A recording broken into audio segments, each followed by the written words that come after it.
Commander Krikstal stood on the highest tower of Zilara Prime and watched his world die. The great city below him was quiet now. Too quiet. Where millions of Zilani once lived and worked, only empty streets remained. Red crystals grew from the buildings like strange flowers. Each crystal had once been a living person. The plague had started 3 months ago in the outer colonies. At first, the Zilani scientists thought it was just another disease. They had beaten every sickness before. Their medicine was the best in the galaxy. But this plague was different. It turned living flesh into red crystal in just a few hours. Nothing could stop it. Krikstal touched his communicator. "Dr. Veltar, what is your report?" The voice that answered sounded tired and scared. "Commander, we lost another 1,000 people today. The plague is spreading faster now. Our hospitals are full of crystal statues." Krikstal closed his eyes. 3 billion Zilani had lived on this world just 3 months ago. Now only 50,000 remained alive. The same story was happening on every Zilani world across their great empire. "Any progress on a cure?" Krikstal asked, though he already knew the answer. "None, sir.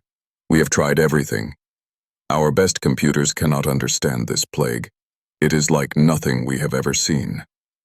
Krikstal walked to his desk and sat down heavily. On the screen before him, reports came in from across the empire.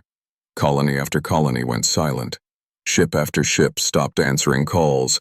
The mighty Zilani Empire, which had ruled 100 worlds for 1,000 years, was dying. Dr. Veltar entered the room. She was old for a Zilani, with gray skin and tired eyes. She had been fighting the plague since it started. "Commander, I have discovered something important. Tell me.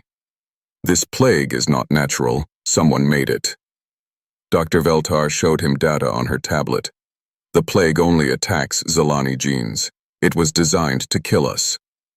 Krikstal felt cold. "Who would do this?" "I believe it was the Vorthak." The Vorthak had been the enemies of the Zilani for centuries. The two races had fought many wars. 500 years ago, the Zilani had finally won. They thought the Vorthak were all dead, but maybe some had survived long enough to create this terrible weapon. "The plague was hidden in our genes," Dr. Veltar explained. "It waited until we expanded into old Vorthak space. Then something triggered it. Now it spreads from Zilani to Zilani like fire." Krikstal stood and walked to the window again.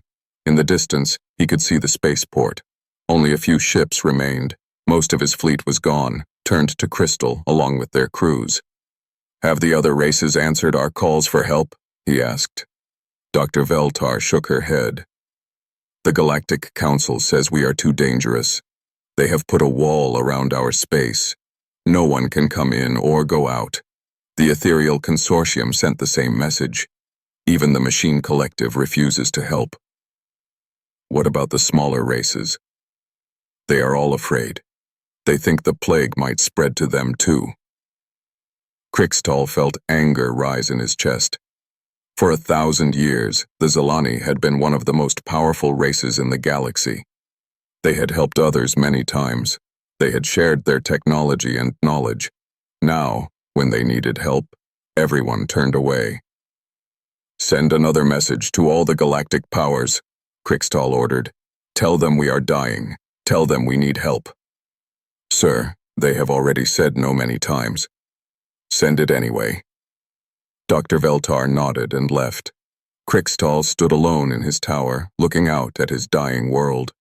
The red crystals glowed softly in the afternoon light. Each one had been a person with hopes and dreams. Now they were just pretty stones. His communicator beeped. It was his aide, Captain Zorkan. "Commander, we have a problem. The plague has reached the government district. Half the council is already infected." Krikstal closed his eyes. "How long do they have?" "Maybe 6 hours, sir.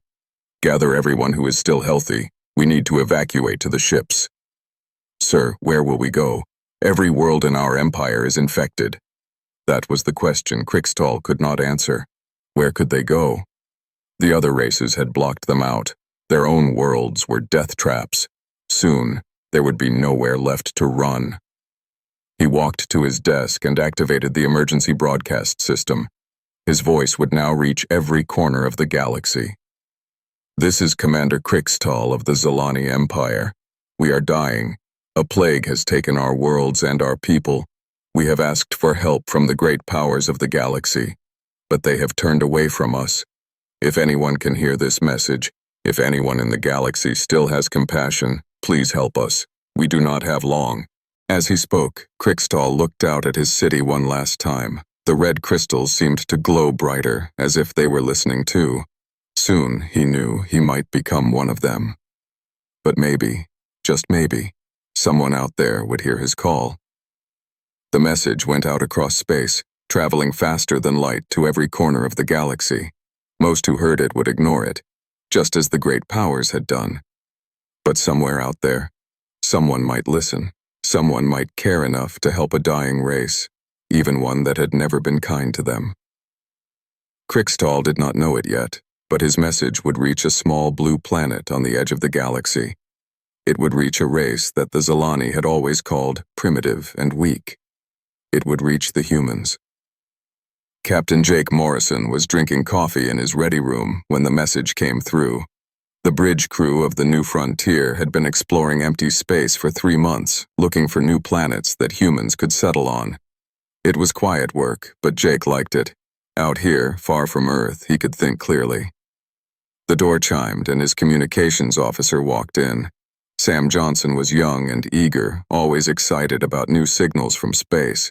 But today, he looked worried. "Captain, we picked up a distress call. It's from the Zilani Empire." Jake almost choked on his coffee. The Zilani? He had not heard that name in years. The last time humans had contact with them was 50 years ago, when Earth first tried to join the galactic community. The Zilani had laughed at them. They called humans primitive mammals and said they had no place among advanced civilizations. "Play the message," Jake said. Commander Krixtal's voice filled the room. As Jake listened, his anger slowly turned to something else. The Zilani commander sounded desperate and afraid. Jake had never heard a Zilani sound like that before. "Sir," Sam said quietly, "should we report this to Earth Command?" Jake thought for a moment. Earth Command would probably tell them to ignore it. The Zilani had never been friends to humanity. Most humans would say they deserved whatever was happening to them. "Get me Dr. Park," Jake ordered. A few minutes later, Dr. Lisa Park entered the ready room. She was the ship's chief medical officer and one of Jake's oldest friends. They had served together for 10 years. Lisa was smart and kind, and Jake trusted her judgment more than anyone's. "You heard the message?" Jake asked. "Yes, it sounds bad, really bad." Lisa sat down across from him. "Jake, I know what you're thinking, and I know what Earth Command will say, but we're doctors and explorers first. We swore an oath to help people." "The Zilani aren't people, Lisa. They're aliens. Aliens who hate us. They're still living beings who are suffering and dying." Jake stood up and walked to the window. Stars stretched out in all directions. Somewhere out there, billions of Zilani were turning into crystal statues. It was horrible to think about. "The Galactic Council has already said no," Jake pointed out. "The Ethereal Consortium too. If the most advanced races in the galaxy can't help them, what can we do?" "Maybe that's exactly why we should try," Lisa said. "Maybe being less advanced means we think differently." Jake's door chimed again. This time it was Ben Carter, his chief engineer. Ben was older than the others, with gray hair and steady hands. He had been building and fixing things longer than Jake had been alive. "Captain, I heard about the Zilani situation. I think we should help them." "You too, Ben. My grandfather always told me something. He said that how you treat your enemies says more about you than how you treat your friends." Jake looked at his 2 officers. Both were good people. Both wanted to do the right thing. But Jake had to think about his crew too. If they went to Zilani space, they might not come back. His communicator beeped. It was the bridge. "Captain, we're getting calls from other ships. 3 human vessels in this sector want to talk to you." Jake went to the bridge with Lisa and Ben. On the main screen, 3 faces appeared. Captain Amy White commanded the research ship Aurora. She was brilliant, but sometimes too eager to take risks. Captain Tony Rodriguez ran a cargo hauler called the Iron Horse. He was tough and practical. Commander Kate Sullivan led the military escort ship Defender. She was by the book but fair. "Jake," Amy said without waiting for greetings, "tell me you're thinking what I'm thinking." "If you're thinking about helping the Zilani, then yes." Tony laughed, but it was not a happy sound. "Those alien snobs wouldn't spit on us if we were on fire. Why should we care if they're dying?" "Because it's the right thing to do," Kate said quietly. "I don't like the Zilani any more than you do. But this isn't about politics. It's about doing what's right." "The Galactic Council will try to stop us," Amy pointed out. "They've put up a quarantine around Zilani space." "Then we'll have to go around it," Jake said. They talked for an hour, making plans. Kate's military ship would lead the way. Amy's research vessel had the best medical labs. Tony's cargo ship could carry supplies. Jake's exploration ship had the most experienced crew for dealing with unknowns. Finally, they were ready. Jake turned to his crew. "I want everyone to understand what we're doing. We're going to help people who have never been kind to us. We might face danger. We might not come back. Anyone who wants to transfer to another ship can do so now." Nobody moved. Not one person. "Then let's go save some lives," Jake said. The 4 human ships changed course and headed for Zilani space. It would take them 2 weeks to get there. During the journey, they prepared for what they might find. Lisa and her medical teams studied everything they could about Zilani biology. Ben and his engineers worked on equipment that might help with evacuation and rescue. Kate's security teams trained for dangerous situations. 3 days before they reached Zilani space, they met the Galactic Council patrol. Admiral Theclon's ship was huge and powerful, with enough weapons to destroy all 4 human vessels easily. The Admiral's face appeared on Jake's screen. Theclon was a Korthari with blue skin and 3 eyes. He looked at Jake like he was looking at an insect. "Human vessels, you will turn around immediately. Zilani space is under quarantine. No one may enter. Admiral, we're here to provide humanitarian aid. The Zilani are dying. The Zilani situation is unfortunate, but there is nothing that can be done. Your primitive medicine will be useless. Turn around before you become infected too." Jake felt his anger rise. Primitive again. Always primitive. "With respect, Admiral, we'll take that risk." "You will not. I have orders to stop any ship that tries to enter Zilani space."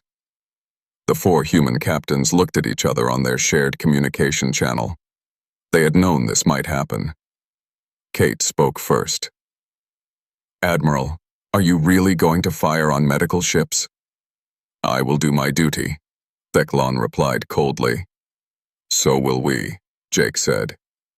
For a long moment, the ships faced each other in space. The Galactic Council ship had enough power to destroy them all, but Jake and his crews were not backing down.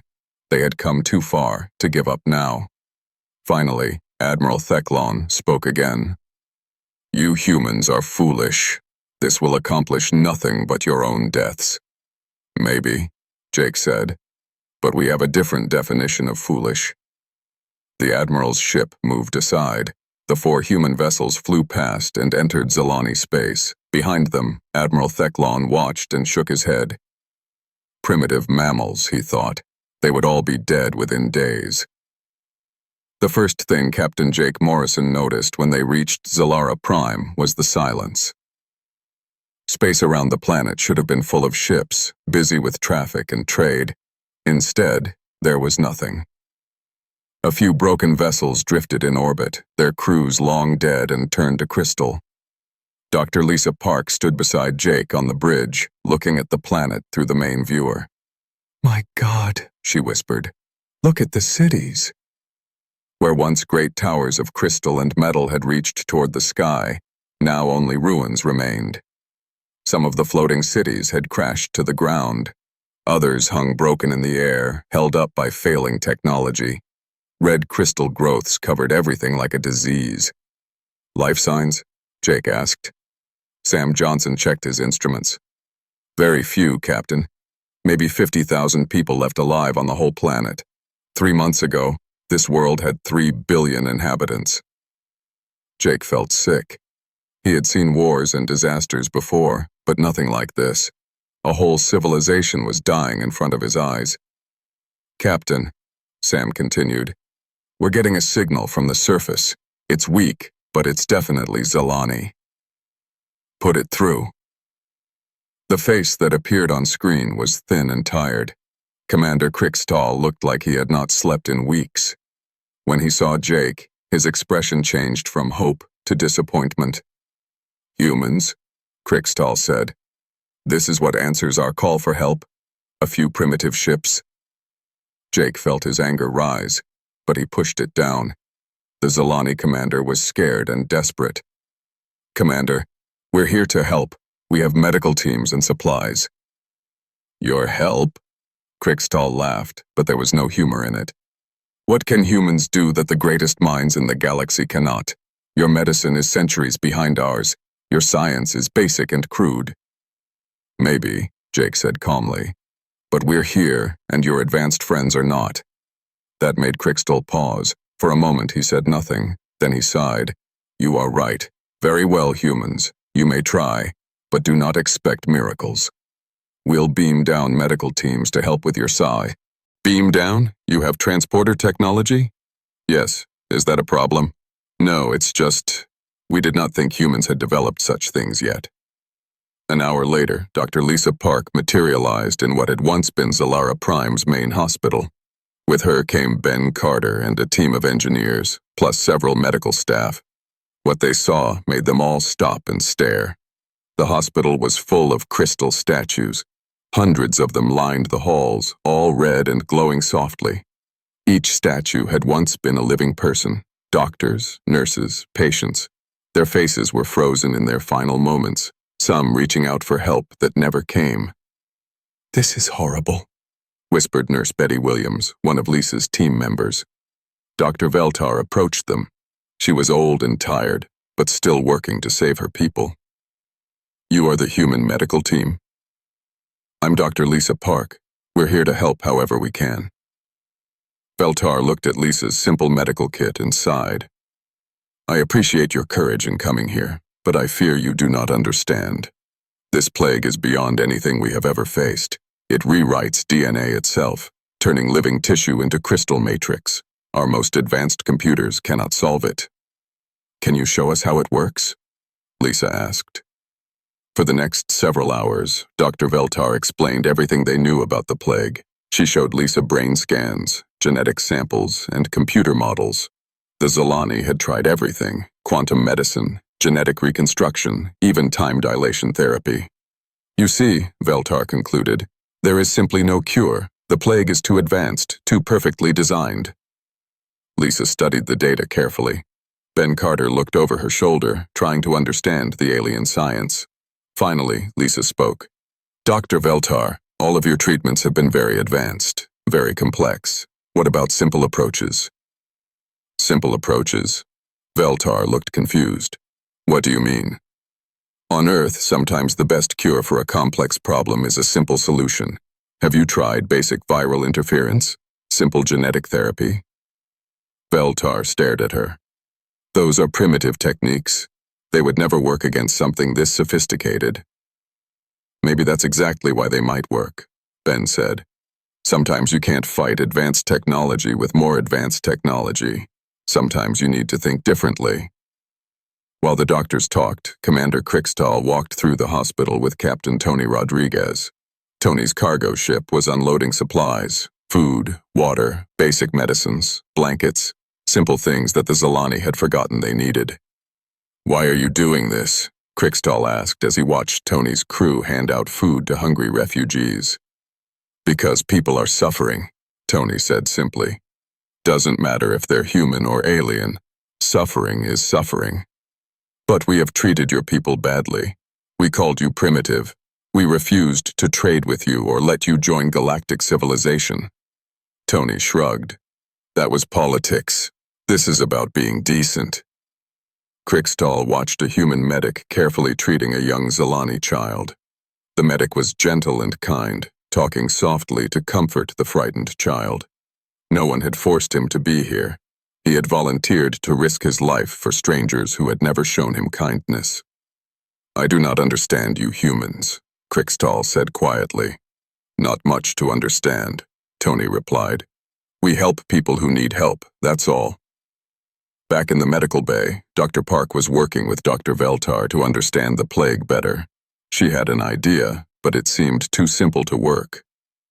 "Dr. Veltar, you said the plague only affects Zilani genetics?" "Yes. It was designed specifically for us." "What if we introduced something that wasn't Zilani? Something the plague couldn't recognize or adapt to?" "Like what?" Lisa hesitated. Her idea would sound crazy to advanced alien science. "Like human blood. Human immune systems work differently from yours. Our antibodies might confuse the plague." Dr. Veltar stared at her for a long moment. Then she began to laugh. Not a mean laugh, but the laugh of someone who had tried everything else and was ready to try anything. "Human blood? As treatment for the most advanced plague in galactic history?" "It's just an idea," Lisa said. "Probably won't work." "Dr. Park," Veltar said, still smiling. 3 months ago, I would have called that idea insane. Tonight, I am willing to try anything, even primitive human medicine." As night fell over Zilara Prime, the human teams worked alongside the surviving Zilani. Commander Crickstall found himself watching them constantly. These humans, these supposedly primitive beings, were risking their lives for people who had scorned them. They worked without complaint, shared their food, and treated Zilani refugees with the same care they would show their own families. Maybe, Crickstall thought, the galaxy had been wrong about what made a civilization truly advanced. Dr. Lisa Park had not slept in 36 hours. She sat in the hospital laboratory staring at test results that made no sense according to advanced Zilani science but perfect sense to her human mind. "Show me again," Dr. Veltar said, leaning over Lisa's shoulder to look at the data. "Here," Lisa pointed to the screen. "When I mixed human blood with infected Zilani tissue samples, look what happened." The crystal growth had stopped. Not just slowed down, completely stopped. The red crystals that had been spreading through the tissue sample turned gray and began to crack. "This is impossible," Veltar whispered. "How can primitive human blood affect such advanced technology?" "That's just it," Lisa said excitedly. "The plague was designed to fight advanced medicine. It adapts to quantum treatments and genetic reconstruction. But it doesn't know what to do with simple human antibodies." Ben Carter walked into the lab carrying a cup of coffee. He had been helping to set up equipment all night. "Any progress?" he asked.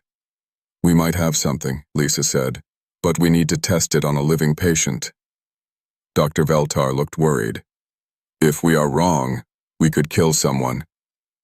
"If we do nothing, everyone dies anyway," Lisa pointed out. They were interrupted by Commander Crickstall entering the lab. He looked exhausted but hopeful.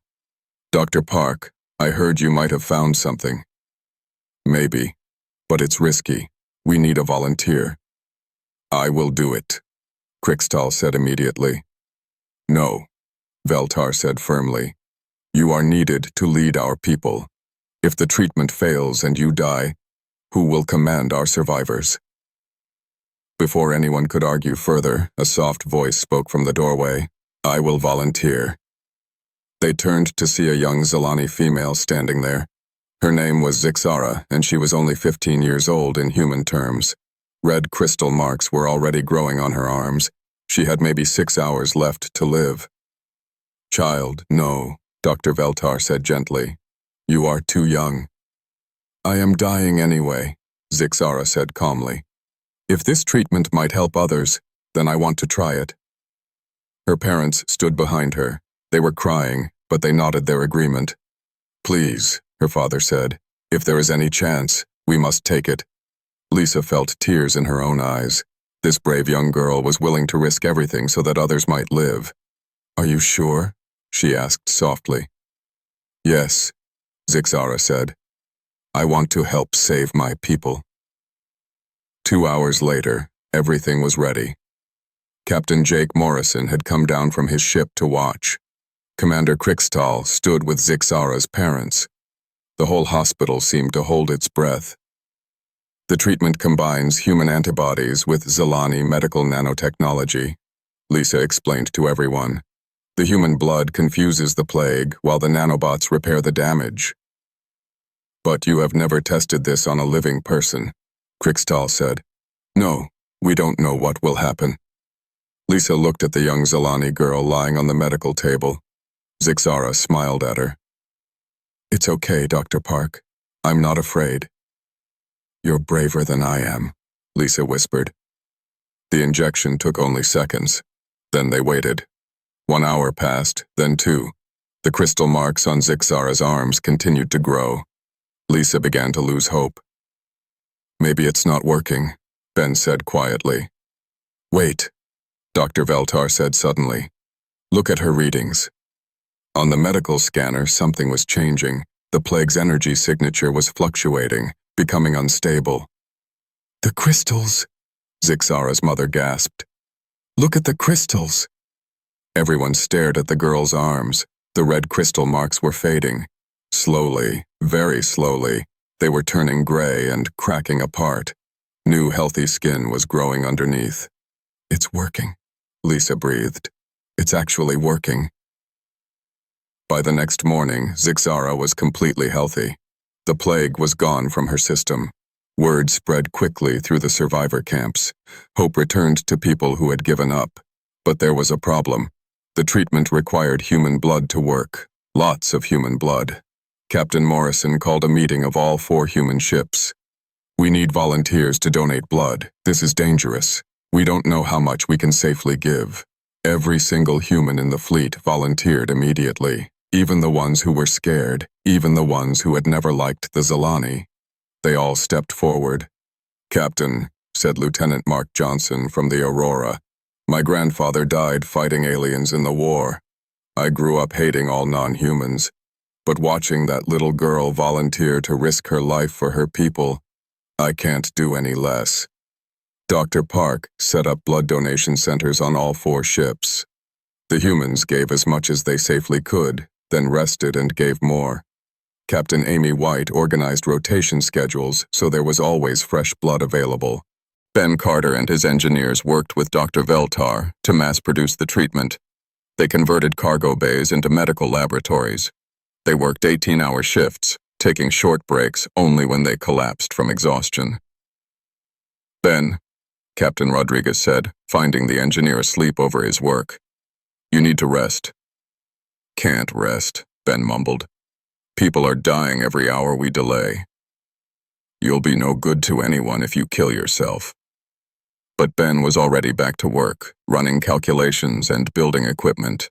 Commander Krikstal watched it all with growing amazement. These humans had no reason to help his people. The Zelani had been cruel to them, had called them primitive and worthless. Yet here they were, giving their blood and their strength to save a race that had scorned them. Dr. Park, he said one day, why are you doing this? Really, why? Lisa looked up from her work. She was pale from giving blood, exhausted from working non-stop, but her eyes were bright. Because it's what we do, she said simply. We help people who need help. Even people who have been unkind to you. Especially people who have been unkind to us. That's when kindness matters most. Krikstal thought about that for a long time. The Zelani had always believed that strength came from power and technology. But watching these humans, he was beginning to understand a different kind of strength. Within a week, they had enough treatment for everyone on Zalera Prime. Ships began arriving from other human colonies, bringing more medical supplies and personnel. Dr. Linda Davis came with the hospital ship Mercy. Captain Frank Miller brought the science vessel Discovery. The word was spreading across human space. Their former enemies needed help, and humans were answering the call. But the real test was still to come. Zalera Prime was just one world. The Zelani Empire had 100 planets, and the plague was on all of them. Could they really save an entire civilization? "We have to try," Lisa said when someone asked her that question. "Every life is worth saving." As the first transport ships prepared to leave Zalara Prime carrying the cure to other worlds, Commander Crickstall stood with Captain Morrison watching the busy spaceport. "Your people amaze me," Crickstall said. "You have given us something more precious than the cure itself." "What's that?" "Hope.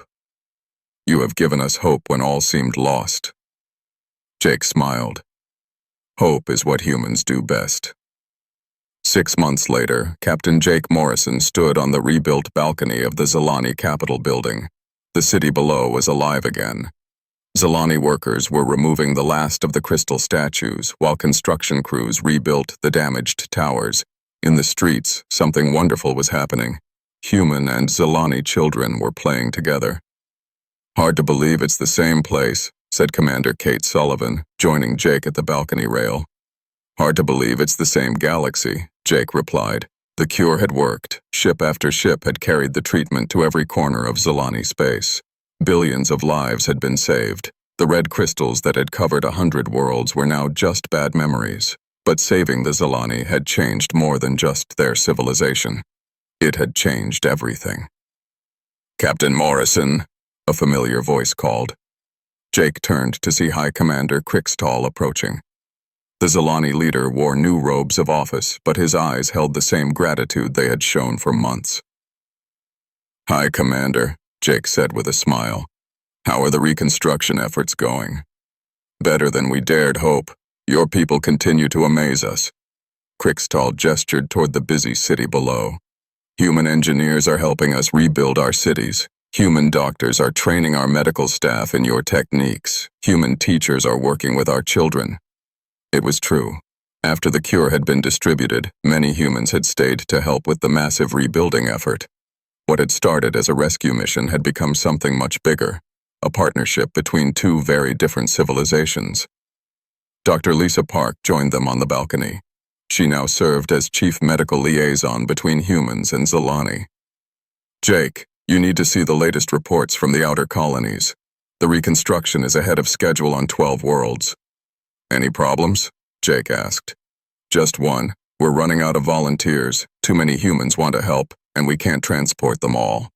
It was a good problem to have. Word of the Zalani rescue had spread throughout human space. Millions of people wanted to be part of the rebuilding effort. Engineers, doctors, teachers, farmers, humans from every profession were volunteering to work on Zalani worlds. "Speaking of volunteers," Crickstall said, "I have news from the Galactic Council." Jake raised an eyebrow. The council had been very quiet since the humans saved the Zalani. "What kind of news?" 3 more races have formally requested human assistance with their problems. The Mantari are facing crop failures. The Deltans have a mining accident that has trapped thousands of workers. The Yoth Collective has asked for help with their computer virus problems. "What did you tell them?" Kate asked. "I told them to ask the humans directly. After all, you are the ones with the generous hearts." Jake laughed. "A year ago, none of them would even talk to us. Now they want our help." "Things change," Crickstall said wisely. "The galaxy has seen what humans can do. Not just your technology or your bravery, but your compassion. Other races are beginning to question their own behavior." This was true. The rescue of the Zalani had caused ripples throughout galactic civilization. Many races were asking uncomfortable questions about why they had abandoned the Zalani to die while primitive humans had risked everything to save them. "The Galactic Council is facing a crisis," Lisa added. "Half their member races are demanding reform. They say the Council has forgotten what civilization really means." "What about Admiral Theclon?" Jake asked. "The one who tried to stop us?" "Resigned in disgrace," Crickstall said. "His own people were ashamed of his actions. They have asked for a formal meeting with human representatives." Jake shook his head in amazement. When they had first headed for Zalani space, he had never imagined it would lead to this. The humans were no longer outsiders begging for acceptance. They were respected partners, sought out by races across the galaxy. "There's something else," Krikstal continued. The Zalani High Council has voted unanimously on a proposal. What kind of proposal? Full technological sharing with humanity. Open borders, free trade, mutual defense agreements. Krikstal paused. We are offering humans everything we once denied them. Jake felt a surge of emotion. 50 years ago, his people had begged for just basic recognition from the Zalani. Now they were being offered partnership as equals. That's very generous, Jake said. But why? Because you saved us when no one else would. Because you showed us what true advancement really means. Because we want to learn from you. Dr. Park smiled. Learn from us? You're the ones with the advanced technology. Technology is not everything, Krikstal replied. You humans have something more valuable. Wisdom, compassion, the ability to see past old grudges and help those in need. As they talked, Ben Carter joined them on the balcony. The engineer had been working with Zalani scientists to improve their medical equipment. Sorry to interrupt, but I thought you'd want to know. We just got word from Earth. The President is sending an official diplomatic mission to formalize the alliance. About time, Kate said. Earth Command has been slow to understand what's happening out here. They understand now, Ben replied. Half the galaxy wants to form alliances with humanity. We're not the outsiders anymore. Jake looked out over the city again.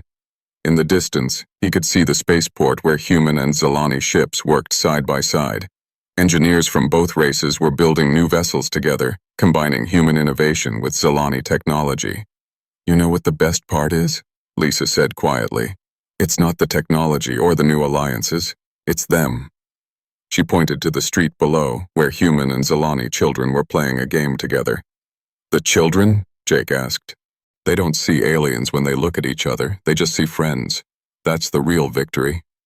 Krikstal nodded thoughtfully. My people spent centuries building walls, between ourselves and others, between the advanced and the primitive. You humans taught us to build bridges instead. We didn't do it alone, Jake said. You could have refused our help. You could have let pride kill you. But you chose to trust us. Trust, Krikstal repeated. Yes, that was the key. We had to learn to trust again.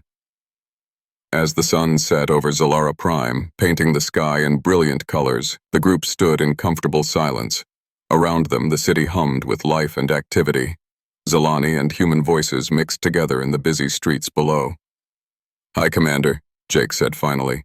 What do you think the future holds? Krikstal smiled. I think it holds whatever we choose to build together. The plague nearly destroyed us, but it also brought us something precious. True friendship with humanity. And what did we learn? Lisa asked. That being advanced isn't about having the best technology or the most powerful weapons, Jake said. It's about being willing to help others, even when they don't deserve it. Especially when they don't deserve it, Krikstal added. That's when kindness matters most. A year ago, the Zalani Empire had been dying, abandoned by the galaxy they thought they belonged to. The humans had been outcasts, dismissed as too primitive for civilized company. Now, both races were building something new together, a partnership based not on power or pride, but on mutual respect and shared compassion. As night fell over the city, Jake Morrison knew that the galaxy would never be the same.